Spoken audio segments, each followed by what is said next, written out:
Hi everyone, good morning. We're here again at the LSU AgCenter talking about blackberries, and since we're all at home, staying tucked in tight, you might say, one blackberry plant is fine, but I'd like to have more of these. And the easiest way to propagate blackberries is not by stem cuttings or even leaf cuttings like most people do with, say, things like begonias or other annual plants, but with blackberries, what we actually want to do is a root cutting to propagate this plant.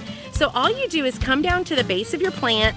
I like this one because it's seedless, so I don't have to worry about touching it and getting stuck. But do you see right here, I lean my head out of the shadow, this nice, big, thick, white root? This is what you're looking for. This is one of the blackberry roots.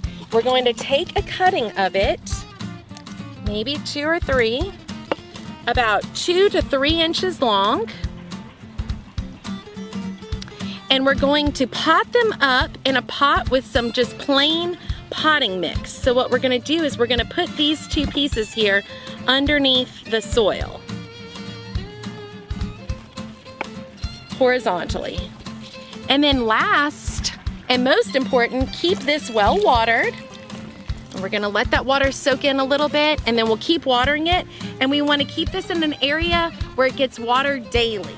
You wanna make sure the soil stays really moist, and in about 2, maybe 3 weeks, you will have small blackberry plants popping up from your roots. With the LSU AgCenter, I'm Kiki Fontenot.